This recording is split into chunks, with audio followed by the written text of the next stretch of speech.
Hello friends, welcome. My name is Kamalveer. आज की इस वीडियो में हम पढ़ेंगे अब्राहम मास्लो के बारे में, जो कि पब्लिक एडमिनिस्ट्रेशन के एक इम्पोर्टेंट थिंकर है।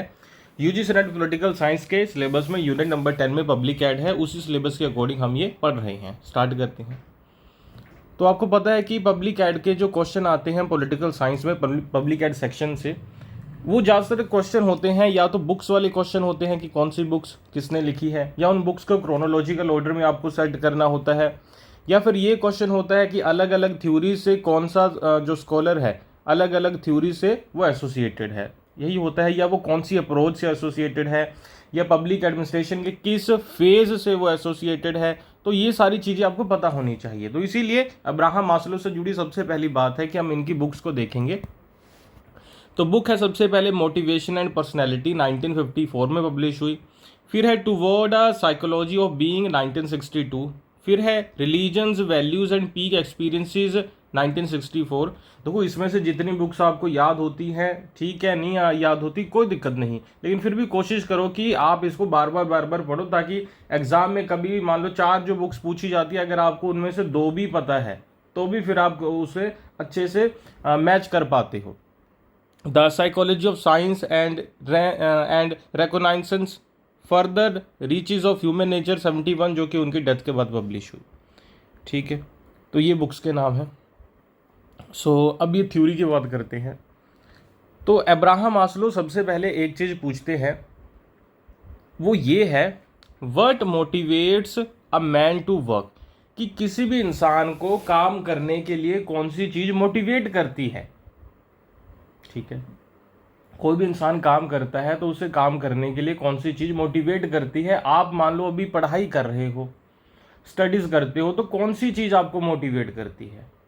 यहाँ पे काम का पूछा गया है, हम स्टडी से भी इसे रिलेट करके समझ सकते हैं कि कौन सी चीज़ हमें मोटिवेट करती है।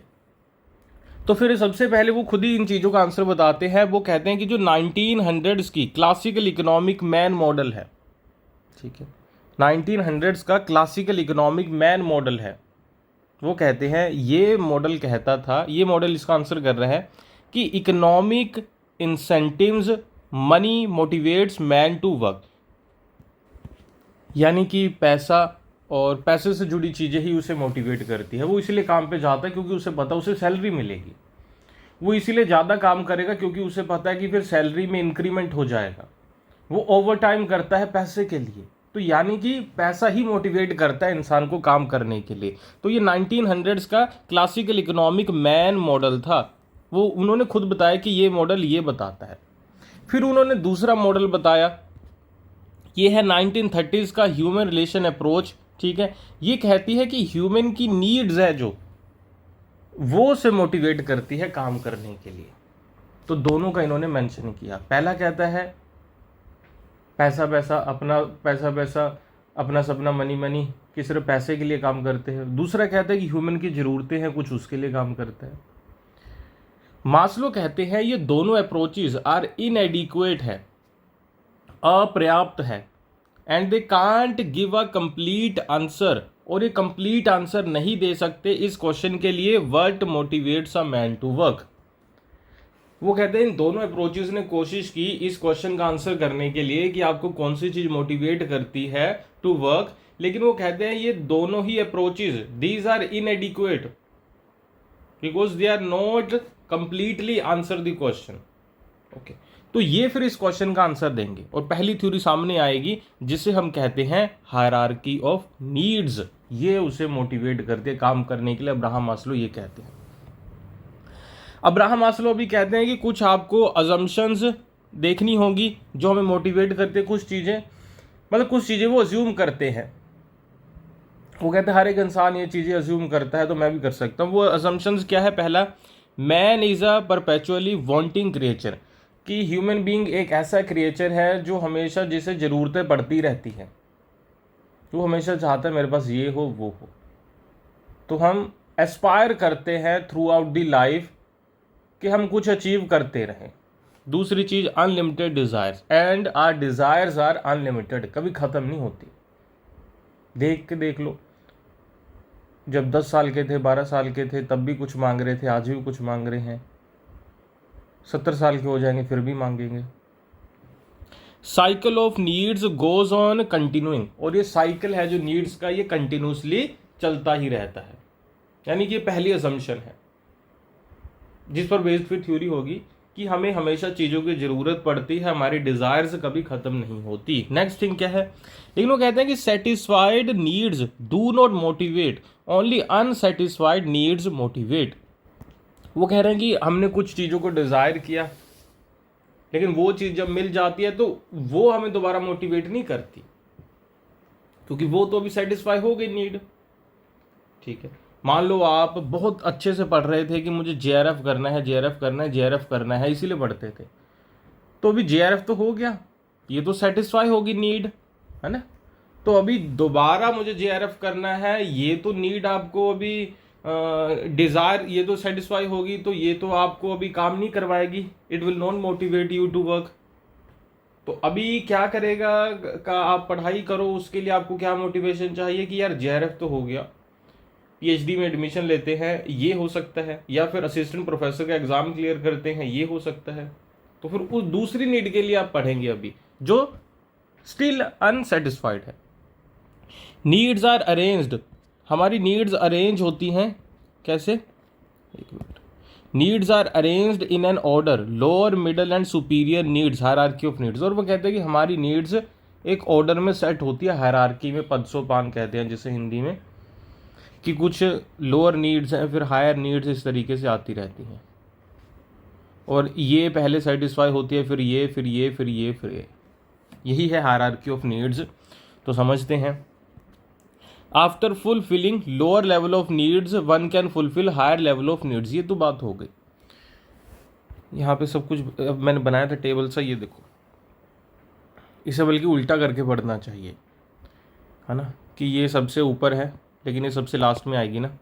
तो सबसे पहले क्या है, लेवल 1 की नीड्स हमारी क्या होती है, फिजियोलॉजिकल नीड्स। सबसे पहले हम काम करने के लिए जाते हैं अपनी फिजियोलॉजिकल नीड्स को सेटिस्फाई करने के लिए।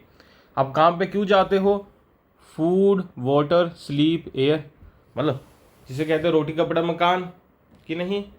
सबसे पहले इंसान काम करना शुरू करता है, यार मेरे पास कुछ भी नहीं है, काम करूं, कम से कम अपना इतना तो स्टेबल हूं कि 3 टाइम अच्छे से रोटी खा सकता हूं। तो सबसे पहले आप रोटी के लिए काम करते हो,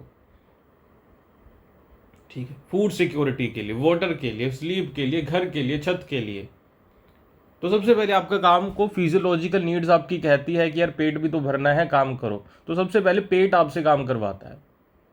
फिर उसके बाद सेफ्टी, आप कह रहे पेट तो भर गया, अभी पेट तो भर जाता है, कोई दिक्कत नहीं, लेकिन यार कोई सिक्योर जॉब होनी चाहिए, कल का सोचना शुरू कर देते हो आप। होम सिक्योरिटी, यार किराए के घर पे कितने दिन रहेंगे, अभी अपना घर बनाना है। हेल्थ इंश्योरेंस, ठीक है खाना तो खा रहे हैं, लेकिन यार अच्छा खाना खाना चाहिए, फ्यूचर में भी तो अपने आप को हमें कैरी करना है, समझ रहे हो। फिजियोलॉजिकल नीड्स से सेफ्टी नीड्स, पहले आपको सिर्फ ज़रूरत थी कि मेरा पेट भर जाए, अभी आप कह रहे हो पेट भरेगा लेकिन अच्छे खाने से, न्यूट्रिशियस खाना होना चाहिए। पहले आप कह रहे थे यार छत मिल जाए रहने के लिए, बस इतना बहुत है, अभी कह रहे हो छत तो ठीक है, अच्छी कॉलोनी में होनी चाहिए, सारी चीज़ अच्छी होनी चाहिए, अच्छे घर में रहना है हमें, वहाँ पे एसी भी होना चाहिए, हीटर भी होना चाहिए, टीवी भी होना चाहिए, दोनों पूरी होगी नीड्स आपकी। मान लो पहले यहाँ पे सैलरी हो गई थी 50,000 कर देते हैं, 20, यहाँ पे आपकी सैलरी हो गई थी 20,000, तो आपकी ये नीड्स पूरी हुई। फिर आपको लगा कि नहीं यार ज़्यादा पैसा कमाना है, ये नीड्स भी तो है, यहाँ पे मान लो आपकी 50,000 होगी, ये नीड्स पूरी होना शुरू होगी। फिर कहते हो कि नहीं यार एक और इंक्रीमेंट चाहिए, काम और करना है, सैलरी और बढ़ानी है, क्यों, love and belonging, friends, family, social group. अभी आप कहते हो कि यार लाइफ तो स्टेबल होगी है, सारा कुछ तो है, अभी शादी कर लेते हैं, कि नहीं, शादी हो गई, बच्चे हो गए, घर, फैमिली, फ्रेंड्स के साथ घूमने भी जाना है, ये सारी नीड्स। लव एंड बिलोंगिंग, कि मैं कौन हूँ यार, मैं मतलब यहाँ पे मेरा अपना कौन है, पेट पूरा पेट भर गया, अच्छे खाने से पेट भी भर गया, लेकिन यार मैं अकेला रह जाता हूँ, फैमिली, बच्चे, सारी चीज़ चाहिए। तो मान लो 70K कर दिया आपने ये करने के लिए, काम किया। फिर आपके अंदर आती है कि यार ये सारी चीज़ें हो गई, घर परिवार हो गया, बच्चे हो गए, बच्चों की शादी हो गई, सब कुछ हो गया, अभी स्टीम, सेल्फ स्टीम। अभी कहते हो कि यार लाइफ में पर्पस क्या है लाइफ का, आप ये सोचना शुरू करते हो जब आपको सारी चीज़ मिल जाती है। फिर आप कहते हो कि मुझे अवार्ड, रिस्पेक्ट, कॉन्फिडेंस, आप कह रहे हो मैं मुझे कुछ ऐसी चीज़ें करनी है, सोसाइटी के लिए चीज़ें करनी है, समाज के लिए चीज़ें करनी है, लोगों की हेल्प करनी है, अपनी मैं तो ऊपर उठ गया, अपनी फैमिली को भी उठाना है। तो आपने वो चीज़ें करने के लिए भी आपने मान लो 100 के कर दिया। फिर ऐसे ही सेल्फ एक्चुअलाइजेशन, आप कह रहे हैं लाइफ में सब कुछ कर लिया लेकिन यार मैं अपने आप को कहीं भूल गया। तो क्रिएटिविटी, पर्सनल ग्रोथ, पर्पस, मुझे मेडिटेशन करनी है, हिमालय पे जाना है, पूरी दुनिया घूमनी है, हर एक चीज़ करनी है, इसके लिए काम कर रहे हैं, 50 के हो गया। तो समझ रहे हो, इस तरीके से आपको ये मोटिवेट करती रहती है थ्रू आउट द लाइफ। और देख लो अच्छे से यहाँ पे सबसे पहले क्या है, फिजियोलॉजिकल नीड्स बता दिया मैंने आपको, फिर है सिक्योरिटी नीड्स, फिर है बिलोंगिंगनेस, फिर है स्टीम नीड्स। यहाँ पे आप डिज़ायर करते हो रिस्पेक्ट एंड रिकॉग्निशन, ठीक है। और याद रखना यहाँ तक की जो नीड्स है ना, ये स्टीम नीड तक,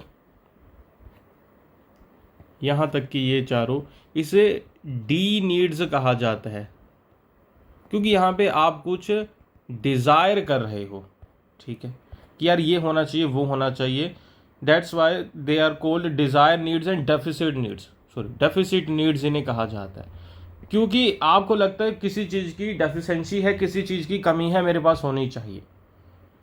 इसको सर्वाइवल नीड्स भी कहा जाता है, इंस्टिंक्ट भी कहा जाता है, डेफिसिट नीड्स कहा जाता है, सर्वाइवल नीड्स, इंस्टिंक्ट, क्योंकि आप कुछ डिज़ायर करो, आप कह रहे हो कि डेफिशिएंसी है, किसी चीज़ की कमी है, तो इसे डी नीड्स कहा गया है।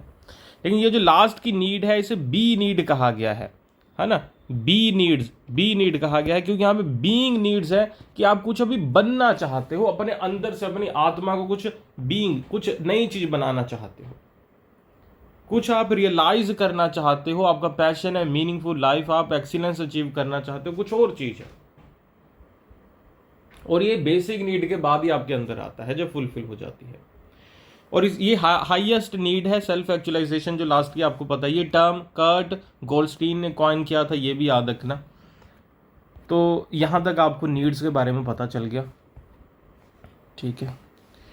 सो ये एक और थ्योरी है, इसके बारे में नेक्स्ट वीडियो में, नेक्स्ट पार्ट में समझ लेंगे, ठीक है। सो अगर आप प्रिपेयर कर रहे हो यूजीसी नेट पॉलिटिकल साइंस के लिए, तो आप हमारे कोर्सेज ज्वाइन कर सकते हैं हमारे ऐप और वेबसाइट के ऊपर जाके। ऐप का नाम है अमन पाठशाला, वेबसाइट का नाम है amanpathshala.com, ये नंबर भी वैसे गिवन है। तो आपको हमारे ऐप पे सारी चीज़ें मिल जाएंगी।